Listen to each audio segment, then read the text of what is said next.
What is going on, my friends? I hope you are doing well today. The team at TRE wants to say thank you so much for all the support. Thank you for joining today. This is the Real Estate Podcast, and we want you guys to do us a solid. If you don't mind, can you help us get the message out? We believe that real estate can be for anybody, and we believe there's opportunities for people to grow with us. So if you can, please share, subscribe, like, comment. Thank you for being here on our journey, and we are going to continue to add as much value as we possibly can and try to shake up the industry. Let's dive in. At the end of the day, the world doesn't end. The world never ends with your problems. Everybody has problems. Everybody has issues. So you want to sit here on a pedestal and tell me how you're different? Bullshit. There's 7 billion people on the earth today. And who knows how many since the beginning of time. And people are successful with or without problems. Stop talking about it and be about it. And that's where that, like you said, the do is the big problem. The doing is where everybody messes up.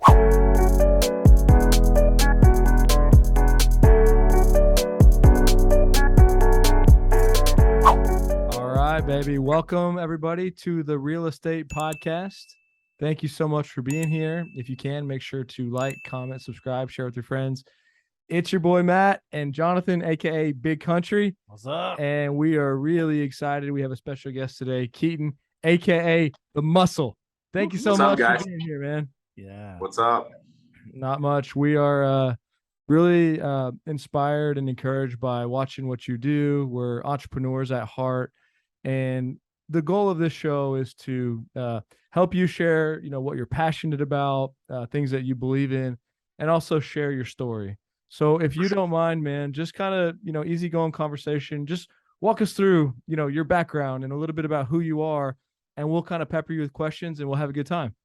Awesome, dude. Well, first off, it's an honor to be here with you guys. I know it's kind of been a little bit crazy to get my schedule to where we can be here, but dude, I'm honored. I really, really appreciate it, man.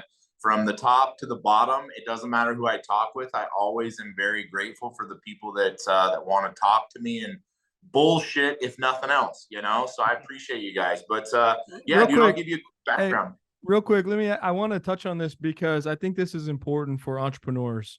I was super relentless in following up with you, right?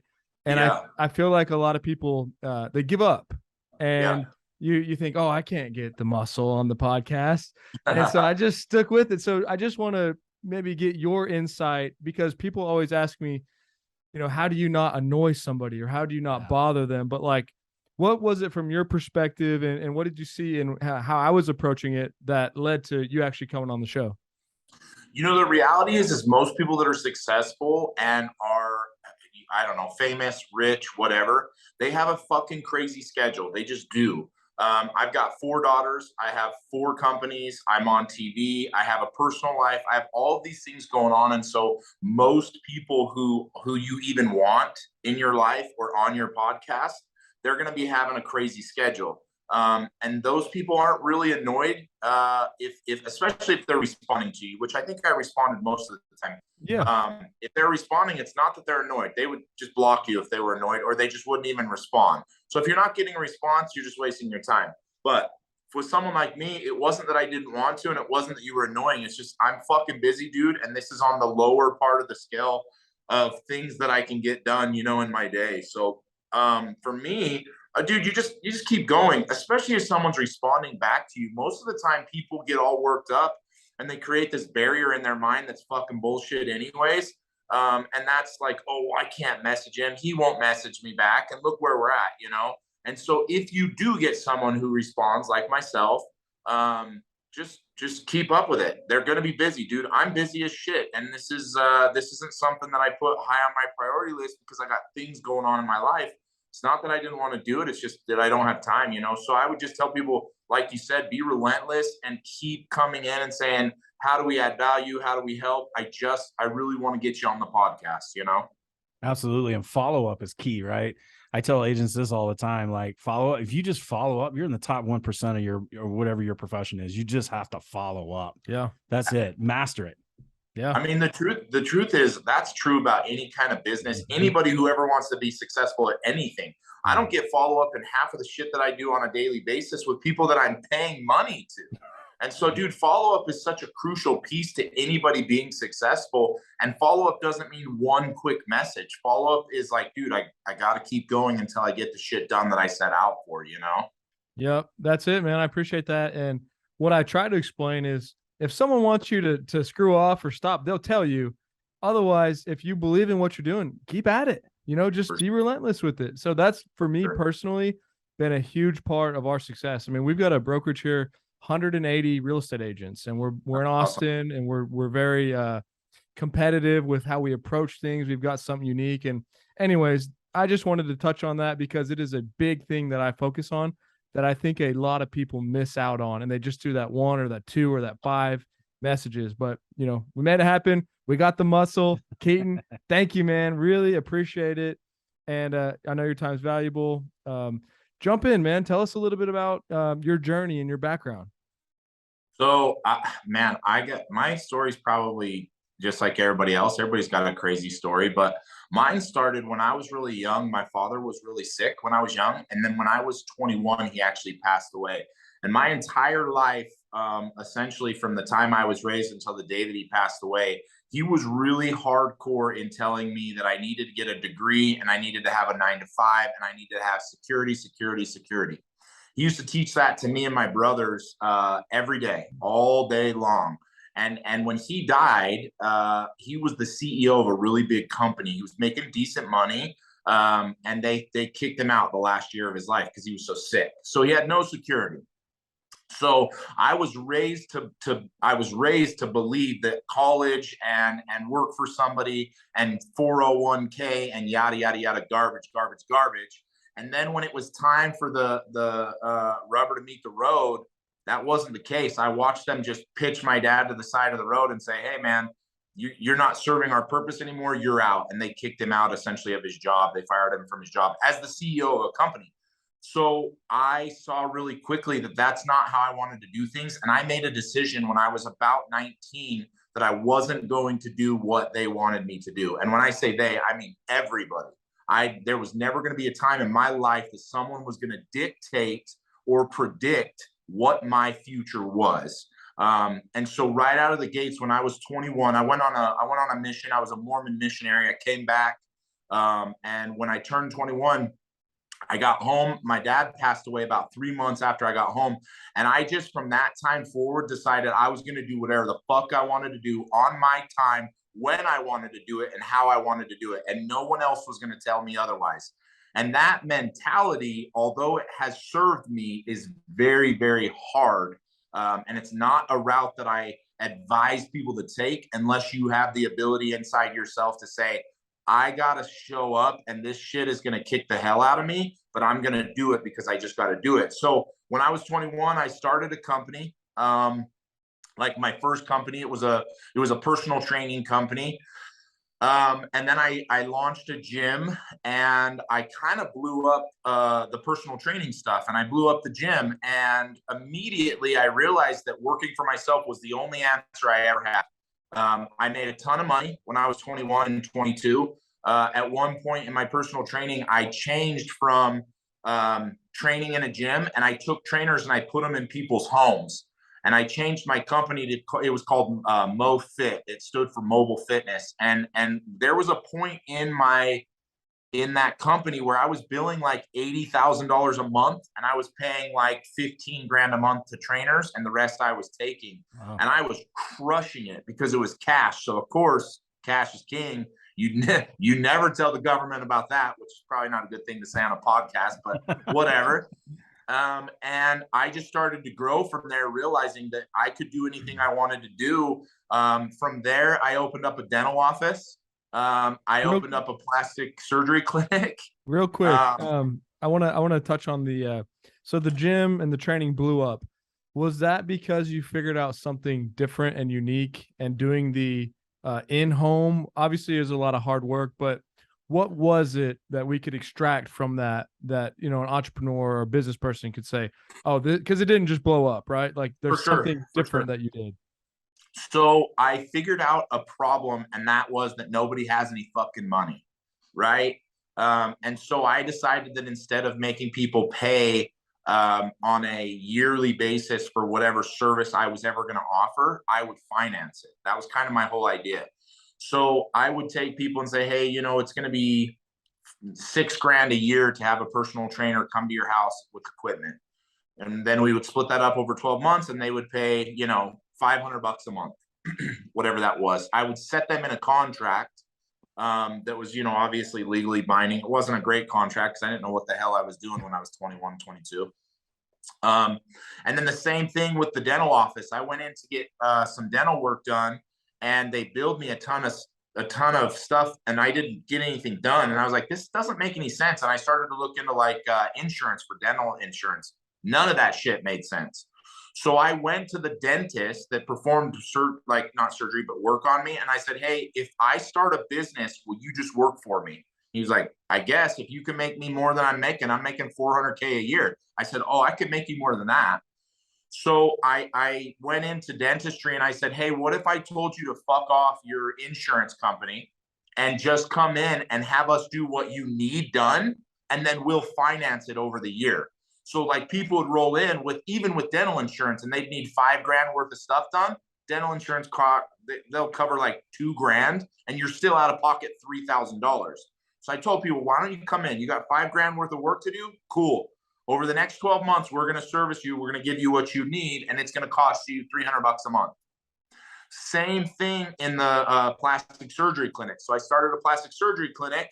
I saw these young women coming in for breast augmentations who didn't have credit, didn't have a credit card, didn't have mom and dad's money, and they had a job that they could pay payments on. So same thing. We would bring them in and say, hey, your breast augmentation is going to be $7,500. You have 15 months to pay for it. It's going to be $1,000 down. And essentially, I started this financing thing in everything that I was doing for the first like 4 or 5 companies. That's really cool. And I just started rolling with that into everything that I was doing. We did an energy drink company. I've launched a supplement company, which I actually still own. It's called One Mission Nutrition. And just everything I did, I tried to allow the demographic I was essentially advertising to understand that I will finance you, but I will give you the product that you need that essentially you can't have. I mean, listen, dude, everybody has a house right now, or people that own houses have houses. They don't fucking own them. They're making a payment over 30 years. And at some point, somebody was like, well, you can't really make a payment on a house in 10 years. So let's do 20, let's do 30. The reality is people can afford things on a small incremental basis, but they can't always afford them up front. And so the more you give people the option to do that, the more demographics you're going to have to advertise to for your product. And that's what I found out. That's cool, man. So that's very interesting. You found a little niche and you figured out how to apply that to different businesses.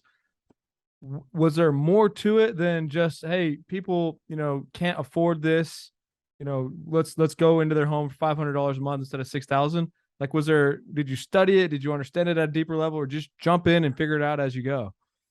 So I'm definitely the guy that just jumps in and figures shit out, and I do everything wrong. I mean, dude, the reason that I have my mentoring program now is not because I'm just like the smartest person in the world. It's because I've made every mistake in the book, every mistake. Like people come to me, they're like, hey, I need help doing this.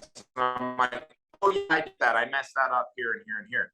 But dude, I don't know if it was just stupid confidence, but I genuinely believed in everything I was doing, always. I just always felt like what I was doing was the greatest thing that I could offer at the time. And when I fucking showed up to people's houses to train them, I told them I would change their lives. When I went into dentistry and I told people, hey, I'm going to give you dental options for way cheaper than anywhere else, I genuinely believed that.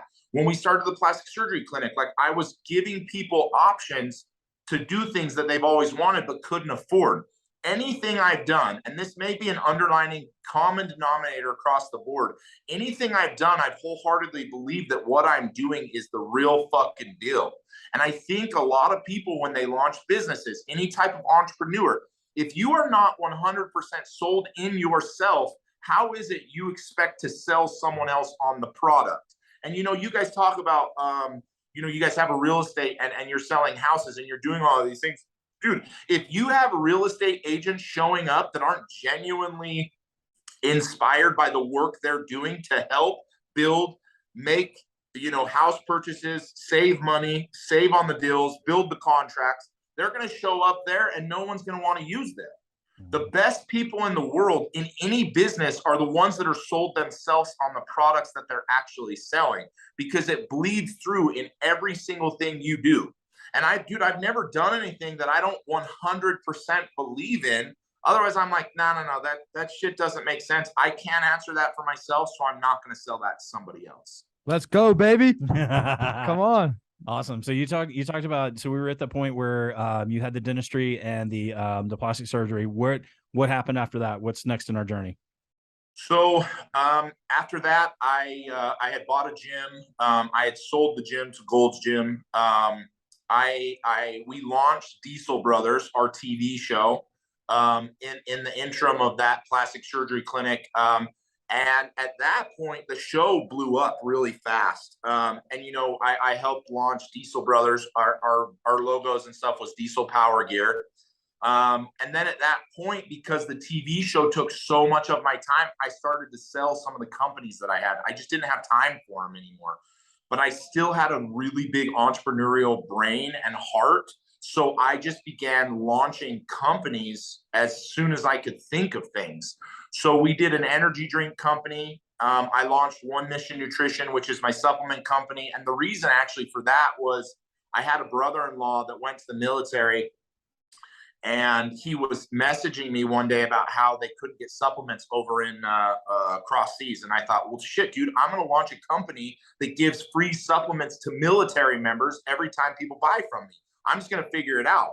So we launched One Mission Nutrition, which, like I said, is still something we do and I love. And then I just started doing everything. Like I did an apparel company. We did a marketing company. Dude, the list goes on and on. I've started 24 companies. I'm 35 years old. I've started 24 companies in my life. I have not launched or started a company for more than $7,500. Never.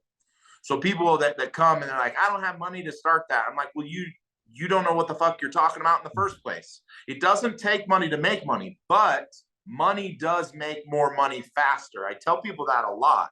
Like, listen, if I have $100 million to advertise a product, you're damn right I'm going to sell at least $100 million worth of that product. But you can make money at any given point without any money to your name. I actually launched a company about 3 months ago called Rise Academy, and it's a business that has turnkey businesses in it. We have, I think we have 7 options for somebody. You can come to me. We can pick a business that makes sense for you and hand it to you as a turnkey business, and we can even run it for you. We'll take some of the profits, but we'll run it for you just to show people that making passive income, like being an entrepreneur, making money is not that hard. The fact that anybody right now works 9 to 5 is so beyond my mind. I can't fathom it. It's people that are too scared, too fearful, that just don't want to accept that there's something greater in this life for them. And dude, I'll tell you, one of the coolest things, like one of the greatest respects I have for real estate is like that cool interim of an entrepreneur makes their own schedule, but also is in a system that supports them. That's kind of like a 9 to 5. It's not 9 to 5, right? Mm-hmm. But it's like this middle piece that has always been around. They make killer money. They make their own schedule. They do their own thing. Like, that's a killer option for almost anyone. That's one of the reasons why I have such great respect for it. Thanks, man. Yeah. Our big thing is, and we're very different and we're changing the game, but it's not based on tech. It's not based on IP. We say, come here and be an entrepreneur. Use your license as one tool, but build generational wealth. Create your own brand. It's your own small business, but you have a built-in partner that really cares. And you're not making money for the brokerage. We're going to make money together. You're going to make money with us. And I mean, there's a reason there's 180 people, right? Like they're on fire about it. And we're driven to be entrepreneurs, man. Just like you said. One thing that, and Jonathan talks about the would you say it was Diesel Brothers? Diesel Brothers. He was telling me about it, and he's a big fan, and I was like, oh, that's super cool. But pulling this out of you a little bit further, I want to kind of get deeper if you're all right with it. You've got the confidence to tell the dentist, hey, you're making 400K, I'll make you more. That's a big deal, right? $1 million, $500,000 is a lot. Seems to be no fear attitude with you. Does some of this come from, I'm assuming here, but just help me, from being at some low point of like you've already seen the lowest point of it and everything's positive and it's all upside? Or like, where does this confidence and this no fear attitude come from? So that's a good question. So I've never really had, I don't want to say I've never had low points. Dude, I've been successful from fucking day one. Like, even when I say I wasn't successful, when I was 21 years old, I was seeing $70,000 months in cash. I've always been able to do things. Now, there have been points in my life after my divorce where it was hard. I never really struggled with depression. I never had low points, but I will tell you this. I knelt in a living room with a dying father. I held his hand while he died, and he was 47. He was young as shit, dude. That's 12 years away for me.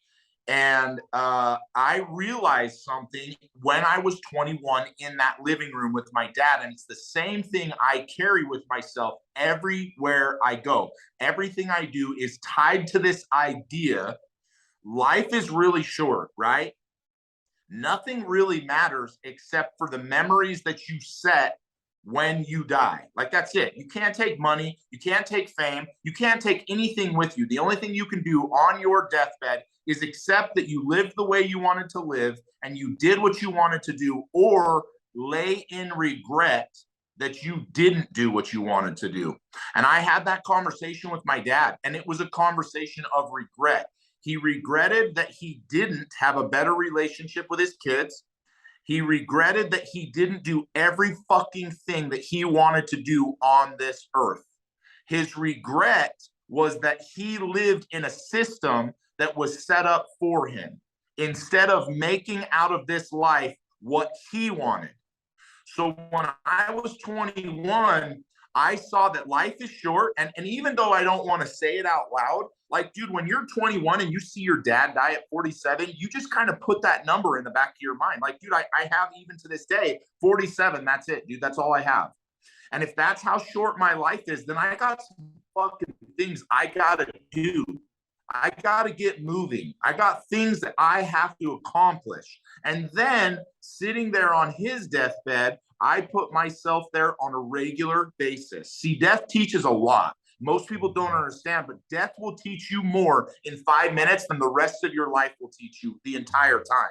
Yeah. So I sat there with him and I realized I do not want to have these regrets. I do not want to be in a place on my deathbed that my father was. So I carried with me something that I believe gives me the confidence, and that's that nothing fucking matters. Nothing. At some point, you're going to die. It could be tomorrow. It could be the next day. It could be in 100 years. But at some point, when you accept that that's really the case, and after that, life goes on and forgets about you, because it does, maybe you should start living life on your terms, doing what you want as you please, and being with the people that you want to be with, and creating the relationships and the memories that you want, bar none. Nothing else. Nothing else matters. There just isn't.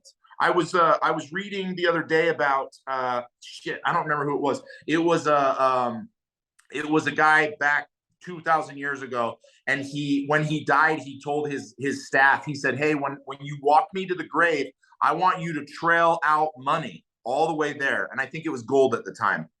He said, I want you to trail money all the way to the grave. And his people were like, why the fuck? Why? For what? And he's like, well, I want to show everyone that's going to see me being buried, you can't take that shit with you. Mm-hmm. And if you actually fathom that one principle, your life can change in a way that you can become so impactful to people, realizing money doesn't matter, fame doesn't matter, fortune doesn't matter, materialistic bullshit doesn't matter. And if you can get that, you can have confidence in every single thing you do, because you realize none of that shit matters anyways. And I took that from the time I was 21, even until today, that, listen, man, I came here to kick the shit out of this life, lay in bed with just happiness and say, let's go, man. I'm going on to the next level. Because I didn't want to be in the same position my dad was at 47 with regrets, with this life of like, damn it, dude, I lived by their rules. And for what? For what reason? I worked for somebody. I made somebody else money. I did something for somebody else that I should have done for myself. No, I don't want to live that way. And I refuse to accept that. And dude, I'll tell you, it's not an easy route, but I'll tell you what, it's a way better route than the one my dad picked, the 9 to 5 bullshit. Yeah. And dude, and I tell my wife this, she doesn't like to hear this. I tell my wife this all the time, dude, if I fucking die tomorrow, just know I fucking died happy. Because, and this is funny, I literally, as soon as we're done with this call, I'm going to jump in my new helicopter and go fly around for 3 hours and try to figure out how to fly it. That's my life, dude. I drove to this meeting today in my brand new race car that I bought. I'm going to leave this meeting and go get in a helicopter. The life I'm living is the fucking life that I set up for myself. And that's the truth and the reality. So it's hard. And so is 9 to 5. And then we both die. So which one do you want to pick? Which one do you want to live? And if you genuinely grasp that, shit just starts to change. Yeah. It just does. You stop wasting time and energy on shit that doesn't matter. And listen, I'm not going to say money doesn't matter.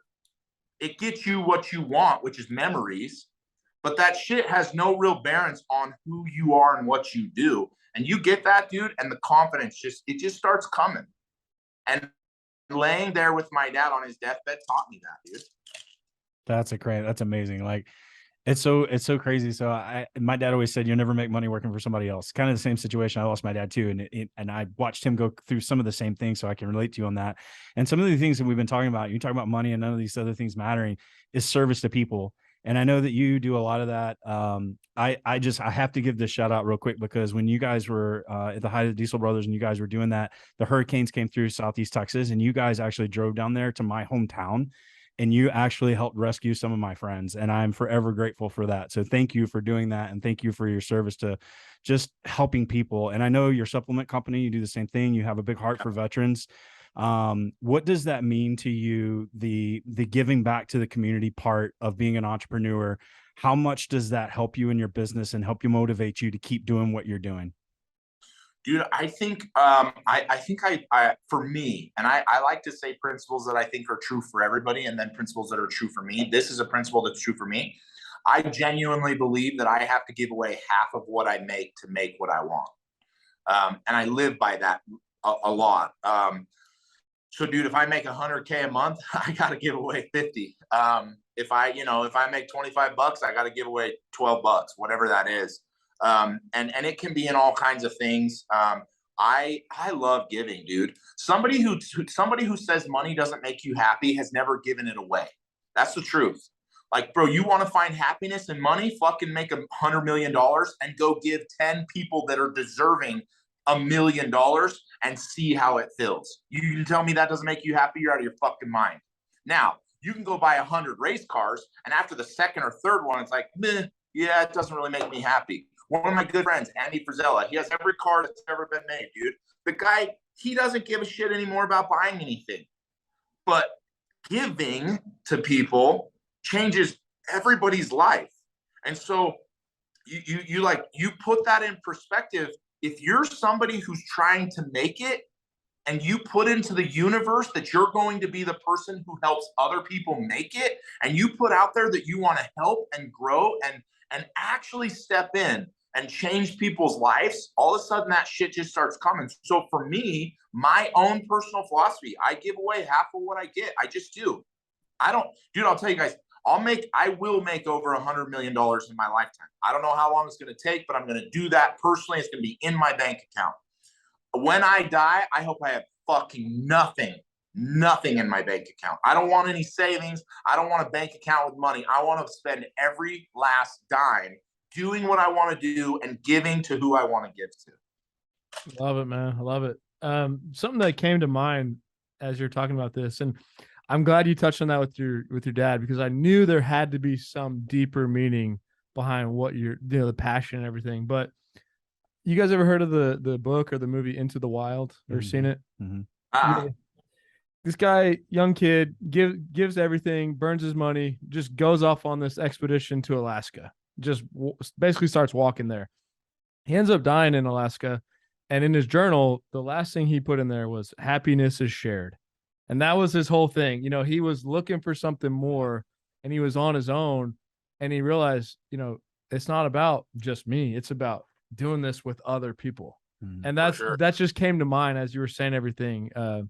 There's a bigger thing happening in the world, and you seem to get that, whether it's a religious belief that people have in God or even just being detached from this world, that is a good place to be in. And I think you have that, and people that, I don't know if you believe in God or not, but I have that personally through a belief in God. And this world's jacked up, man. And you realize what's truly important: people, family, things that you can share. That's what's important. So that's just what came to mind. 100%. I had, you guys know who Ed Milet is? Yeah. So I had Ed at my house last weekend. He was in my living room and he was teaching and kind of, talking and essentially speaking. And after his speech, which was powerful as shit, him and I sat down for a cigar and some whiskey. And I said to him, how did you become so powerful in your speech? And how did you become so great? And he told me, he said, dude, I'll just be upfront with you. It's my own belief in God, in the higher power, in the faith that I have. And I thought, shit, dude, that's a really big thing. Like, that's a core belief that he has. Now I believe in God 100%. I told you guys I was a Mormon missionary at one time. I 100% believe in that, but I didn't realize that belief and that core value was such a piece to success for Ed. And then as I started to dissect it, a piece for me, my confidence does come from that. I told you guys when we started, I started a group called Limitless Society, where essentially I coach and mentor people to become something greater. And when I was thinking about this program, I couldn't help but think, what do I want to name it? And Limitless kept coming to my mind because I believe, for me, that there is a God, that he's our father, that we are actually his children. And if that's true, then we ourselves are limitless. Whether we want to accept it or not, we're just as limitless. And we have the potential to be as our father, God, right? So when I created the group, it was all based on that core principle that I myself am limitless, and so are everybody else. It's just getting past a little bit of a wall of understanding that we have that ability. And I have this conversation a lot with people, and they immediately, especially those that are closed off, they go right into, well, that's not really true. There are limitations. There are, and the first thing I think about this a lot. In the 1800s, somebody came out and said, I want to fly in the air with birds. And every motherfucker made fun of him. Everyone was like, you're stupid. That's the dumbest shit I've ever heard. That was the case. And then in the early 1900s, they started coming out with like the idea of planes and flying. And then all of a sudden it turned into where we're at today, where we get 300 people and we throw them in the air for hours and hours and hours to fly to wherever they want to go to. Yeah. So the truth is, if we can't do it now, at some point we'll be able to do it. And if that's really the case, then through enough time, we can accomplish anything. And then that real principle of what I'm talking about, maybe we really are limitless. Yeah. Maybe every single thing you could possibly imagine in your mind is a capability. It just may take some time. And that's why I started that program. And like I said, that's all based on the belief in God. Amen, brother. Amen. A couple things I want to talk about on this. I've got this quote that I repeat. I've heard it somewhere, but it was saying that our deepest fear is that we are, or our deepest fear is not that we are inadequate. It's that we are powerful beyond measure. It's our light, not our darkness, that frightens us the most. And that's to your point. And then the thing that I think about, it's like a pet peeve of mine when people have good ideas and there's all these reasons why it's not a good idea. For example, Uber, right? Hey, someone had this idea, like, let's get these people to sign up for these cars, or Airbnb. Let's have strangers stay in our house. And probably 50 people are like, you can't do that. They're going to steal your stuff. or these scooters that are on the streets. You can't put a scooter out there. So like most people probably thought that way, but there's one person that just stuck through it, or a couple people, and there's always excuses or always reasons. It's so easy to say why something can't work instead of why not. Right, exactly. So that's just to your point of being limitless. And I think that's great, man. You're very inspiring. There's a lot of real passion. You obviously believe in what you're doing, and it comes across, and it's fired me up. I'm sure it's fired you up as well. Yeah. I'm ecstatic. Seriously, dude. I'm a huge fan.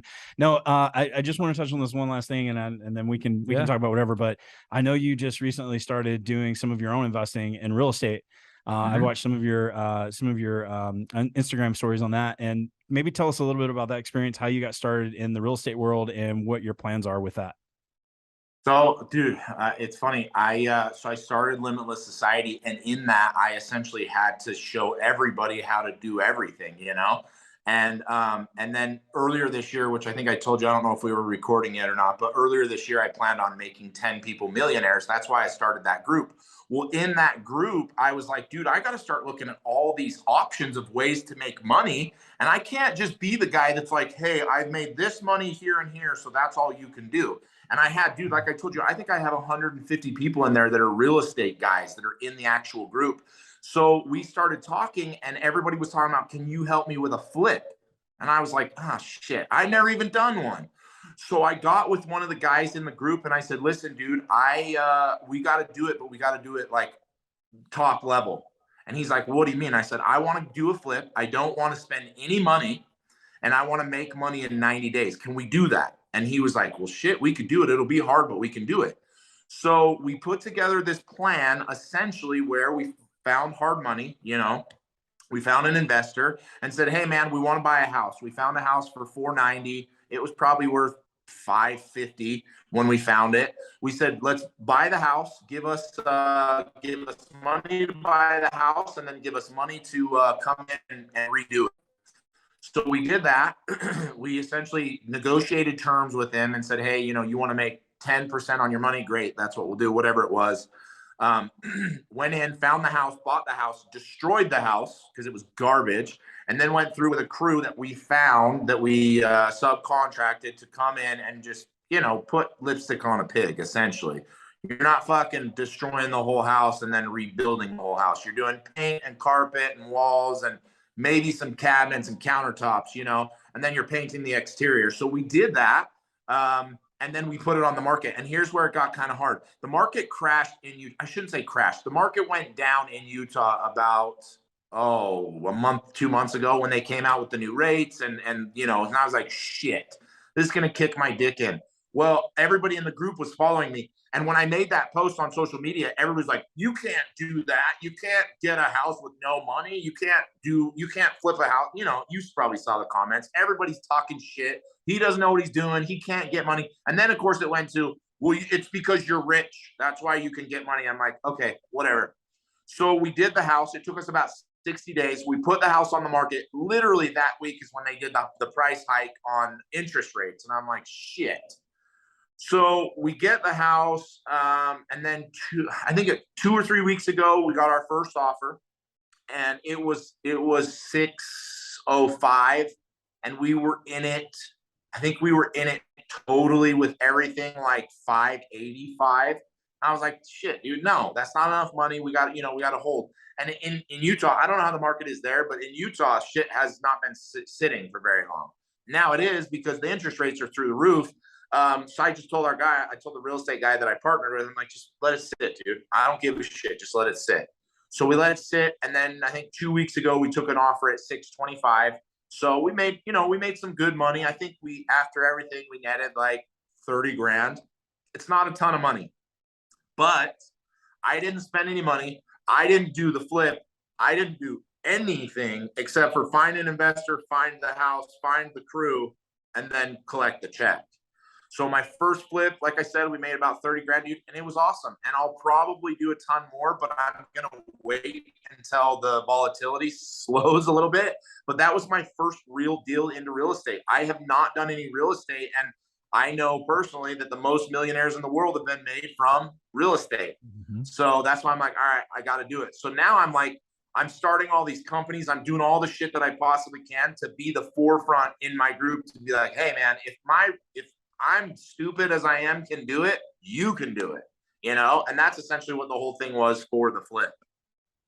I love that, man. No fear attitude, No baby. fear attitude, just jumping man. in, and there's always going to be obstacles, as you know, and you just take it on the chin and keep rolling, because you just go. You know, you're successful, you're building, but everything you're doing, I'm sure none of it goes perfect.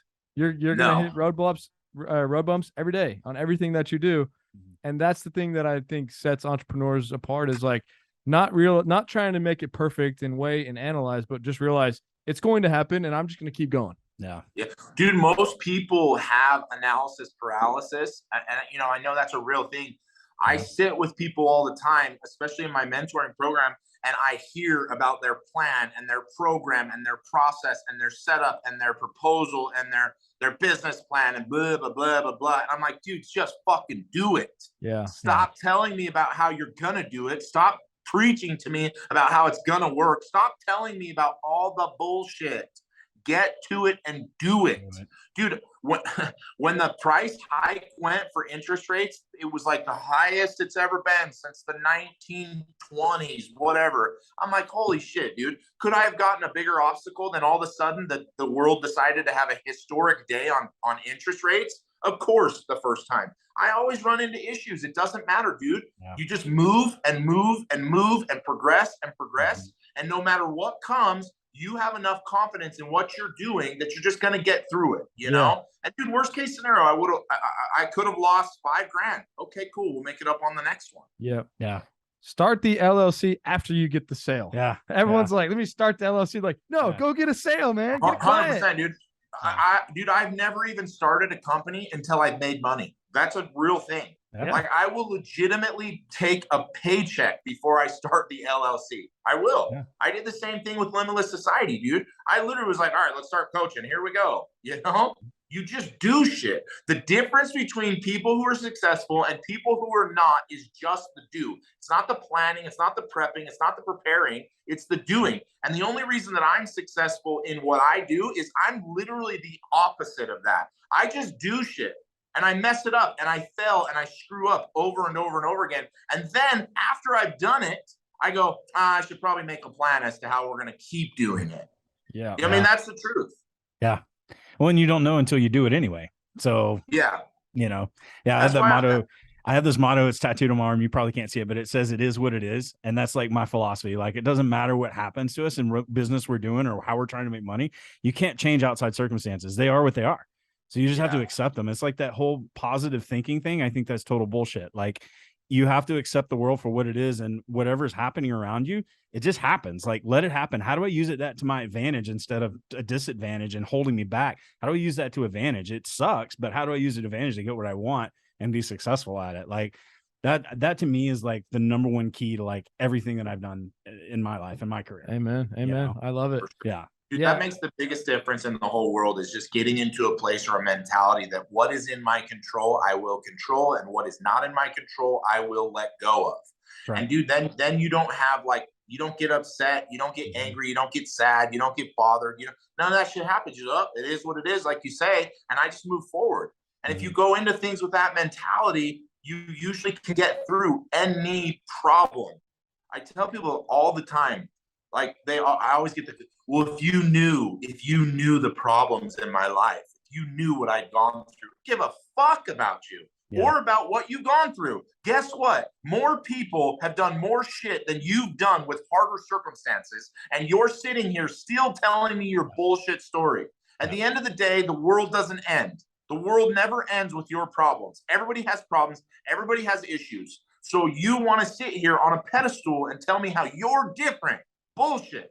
There's 7 billion people on the earth today, and who knows how many since the beginning of time. And people are successful with or without problems. Stop talking about it and be about it. And that's where that, like you said, the do is the big problem. The doing is where everybody messes up. I got a guy in my program right now. He told me he's been prepping for a business for 2 years. I said, is your business taking over the whole world? Because, dude, unless it's taking over the entire world, You should not be planning for 2 years, bro. I told him Elon Musk isn't planning for 2 years to get to the moon, bro. Yeah. And that's the problem, is in his mind, he's being successful because he's doing something, but he's not really doing the do, you know? Yeah. And that's a big difference for people who want to be successful. Hey, I'm fired up right now. Yeah, like, hey, dude, it's like coming out of like a Tony Robbins seminar right now. I'm When like, you- let's go, baby. when you get on that helicopter, just keep on flying to Austin, Texas, on, and come inspire some entrepreneurs, That's right, baby. man. I have Well, to dude, ask though, are you still building diesels, man? I am, dude. I actually, I build a lot of trucks. I just built an F450. I just built a 96 OBS Ford. Oh my gosh. I'm building about 7 vehicles. So, dude, I have businesses all over doing all kinds of stuff. I love building. That's what I like to do. And as a fair warning, I tell people, no, I'm not the fucking guy down there with the wrench. I'm not doing that shit no more. I have somebody that does that, but I do oversee and paint the picture of the vehicle. So now what I do is I get, I make these relationships with people who have money, and I say, what do you want? I'll build it for you. Here's what the budget's going to be, and I'll build it for you. And I still build about 25 vehicles a year for people. And it's always off the wall shit, dude. It's just like, hey man, I want this, this, and this. And I'm like, all right, dude, let's build it. Right now I'm building 2 guys, 1968 Broncos. One of them is a 1,000 horsepower Coyote motor, and the other one is a diesel. I build vehicles because I love to do it. That is 100% just because I love doing it. I love seeing a finished product on something. So yeah, to answer the question, I still build a lot of vehicles for people. And dude, it's more or less just because I like doing it. It has nothing to do with money anymore. It's just building shit. That's cool, man. I got to connect you if you have any interest. I have a good buddy. He was working with Jesse James for like 12 years, and I'm sitting, and he's like from the 1920s. You look at him and he's like, he only works on, 20s and 30s and 40s, and just a simple, good dude, but does it with his hands, welds it, builds it. And I'm nudging him every year, dude, go start your own. Like, what are you doing? Go start your own. And he did. He's 3 months in. He's working on Jesse's personal car. He's got he's 4 months out. I'm like, I told you, when you're good at what you do, the sales are going to come. And he is so grateful for me, because he's like, dude, I don't know if I ever would have thought differently. He was working, busting his ass, not making that much money. And now he's got this freedom, which is life-changing, anyways. I think it might be good to talk to him. I'll connect you with him. Yeah, dude, it's funny you say that. Like, that literally, that happened to me over and over and over again. That was the whole reason that I started Limitless Society, was because, dude, there's no secrets to being successful. There isn't. It's just principles and habits, and then a mentality shift, right? Like that, like your friend literally said to you, oh, I don't think I ever would have even thought about that. Or I don't think I ever would have done it if it wasn't for you just shifting my mindset just a little bit. And that's the reality for every single person. Every person is, dude, if we can just get you to shift your mind just a little bit, you'd be so surprised at what you can make money doing. Yeah. Like, I had an 18-year-old come to me in the group. He started, and he said, I need an idea to make money. And I was like, okay, here we go. What do you do right now? He makes like $15 an hour. He's 18 years old. And he said, just give me something to do and I'll go do it. And I'm like, okay, well, what do you want to do? He's like, he didn't have any ideas. I said, all right, go to Walmart, get 10 cans of spray, go get stencils, and text me when you get them. He said, okay, I got them. I said, go to door, knock on the doors and say, hey, I want to spray your address on the sidewalk. Yeah. It's $50. You can give me a tip. Okay. The dude had never made more than $2,000 in a month. 3 weeks in, he texts me. He's like, bro, I just made last year's salary in 3 weeks. I'm like, that was it. That was it. There's no fucking secret. It's just shifting your mindset to understand that your value is not like a few dollars. And all you have to do is change this a little bit. It's not even a lot, dude. The guy already was a hard worker. It's just shifting to understand that you can make as much money as you actually want to. You just need to change your mindset. And dude, it's people like that, like your buddy, that's like, that's the kind of shit now for me that makes a huge difference. Is I have these people that come in now, and dude, they go from making $15 an hour to, I just made 30 grand last month. Yeah. Awesome. And all you did was have one conversation with me. Fuck, that's all I want. Dude, I'd have these, I wasn't being rude or anything, just whatever I was saying to him, I would I would say something, and he's a good friend. I've known him since he's a kid. I'd walk off and he's fuming. But I know that he needed it, and he's sitting there, and he knows I'm right too.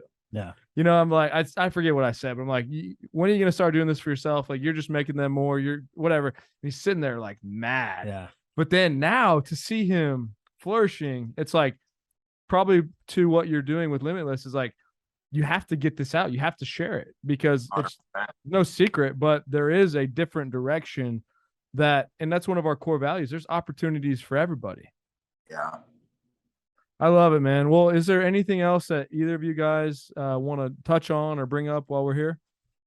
Any last advice you can give anybody? Yeah. You know what? Yeah, actually, I would tell anybody. How many listeners do you guys usually have? I don't know. Do you? A good amount. I mean, 2,000-3,000. Awesome. So I would say anybody that's listening to this actual message or this podcast, if you're in a place in your life that you feel like you're not fulfilled, you're not doing what you want to do, you're not accomplishing the shit that you feel like you should be accomplishing, or if it's just as simple as you think that there's more out of life than what you're currently getting, then listen to this. Take the time to stop whatever the fuck you're doing, put out into the universe your actual goals. Now, here's where it becomes really specific. Most people do not know what their actual goals are. They don't know very specifically and very clear what their goals are. And how the fuck is the universe going to make a change for you if it doesn't even know what you want, because you don't know what you want?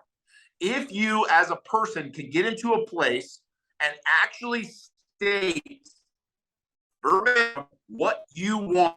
And most people, I ask that question, hey, dude, what do you want? What do you really want out of life? And even for you two, like, that would be my question. What do you want out of life? What is it? Answer that. I've got it, man. So we're trying to build the most entrepreneurial brokerage in the world. Yeah. And what I tell people, and you know, you don't really know us that well, but we're hustlers, man. And whether we do it or not, the one thing that I can look you in the eye and tell you is that I'm going to have tried everything possible to make that happen. And that's actually all I care about. But we're trying to show people how to get more out of real estate for themselves and to do that with others. And so what that means is we're here to support and build entrepreneurs. Like I'm not in production. I've sold 25 million. I got a master's degree in real estate. I've worked at all different companies. We get texts from people every day. This changed my life. Thank you. And we're doing it with people. So it's not about dollar amount. We don't have to be in every state, but we're trying everything we can to show people how to be real estate entrepreneurs. And the more I know you're not, into real estate as much as other businesses, the more you study and look at brokerages, you realize these guys are living it, and there's no secret. It's just who we are. Yeah. So, okay. So same question for you. Yeah. For me, it's freedom. So, and now it's sharing that freedom with other people. So, understanding what freedom is in every definition, waking up, just like what you've been talking about this whole time, right? Freedom to do what I want, live my life the way I want, do if I want to wake up and go jump on a helicopter. I don't have a helicopter, by the way, but I wish I did. But if I had a helicopter, I'd go jump, like freedom in every aspect. And for me as a coach and working with these guys, it's sharing that now, what I've learned and I've got to experience, what I want, my goals are to share that with other people and help them succeed in that. And so that's what I'm working towards every single day. Okay. So now let me ask you this question. Is that the only thing that you guys want? Well, the bigger thing is the God aspect, right? Like we try to bring that into, we got a pastor come and pray. But no, I mean, I got 2 baby boys. Good. I got a wife. And so I definitely want to, be able to see more of the world. I want to be a great dad. I want to, instill values in them. So let me ask you this, because there's a purpose to this. What do you want more? What do I want more? The first thing you told me, or the second piece? Because the second piece was your kids and your family. The first piece was your brokerage. Yeah. I should want, more time with the family, but I'm all in on the entrepreneur path, man. Like this is a bigger than me. It's bigger than my family. Like it's about a lot of people. And so The reason I asked this, just while you're stating that, and this is why I'm doing this, and this is what I do with a lot of people, is you should be in a place when I ask you, or anyone asks you what you want, that you're very crystal clear in exactly what you want, period. Not like if you're in the gym and someone says, what do you want? You go, well, I want to lose weight and I want to be in better shape. Or when you're with your family, you say, well, I want a better relationship with my kids. I want a better relationship with my wife. Or when you're on this podcast, you say, well, we want to grow this brokerage. But essentially, when someone says to you, what do you want? You have very clear list of exactly what you want in this life. And the reason I say that is when you lay on your deathbed, you will go through that list. And in that list, you're not just going to say, fuck, man, I wish that I would have made my brokerage bigger. You're going to say this, and this, and you're going to list those things off. And so the point of the conversation, and both of you had great answers. The point of the conversation is to become really crystal clear with what you want and what your goals are as a whole, not your pieces. Like, dude, if I was a genie and I granted you one wish and you could say whatever the fuck you wanted to say, and all you said was my brokerage get bigger. Well, what about your family? What about your kids? What about your wife? What about your personal fitness goals? Like, what are those? And then when you can get into a place where they're really clear, they're short, because it doesn't need to be long, then you can get into a place of understanding that you can do all of it at one time and actually make a real fucking difference in your life and then everybody else's life. And that goal, if it's not clear, will never, ever, ever become something that's achievable. It's not even clear enough for you to say out of your mouth, except for the one that you listed, which was, your brokerage, which, dude, it's a killer goal. But if that's not all of it, I would tell you, or I would stress to both of you, get a list of a very short list of every single thing your goal is, and then keep that, preach that, teach that, talk about that, put that into the universe. You want to know what my advice is to everybody? Become real fucking crystal clear on what you want in this life, because you are going to die. And when you do, and when you lay on that deathbed, you're going to want to look at that list of what you wanted, and you're going to either smile because you accomplished everything, or you're going to be pissed with regret that you only did one of those, or two of them, or three of them, or whatever it is. Because as much as people don't want to admit it, it's all a fucking check mark. That's all it is. I know for me, I want a beautiful relationship with my kids and my family and my friends. And I want every single person around me to have fucking freedom, like you talked about. And that freedom to me means I will have $100 million at some point. That's what my goals are. Period. End of story. That's all of it. That covers everything. And that goes into, well, what business is this, or what does this? And that is what I will check off when I am on my deathbed. And most people don't have the ability to just stop and get real crystal clear on every single one of their goals. And I imagine you guys have that. But I would just say, for everybody listening and for you guys, if you take anything from me, sit down, take time, label out crystal clear every single goal, and then compact them into something, whether it's a sentence, a paragraph of exactly what you want.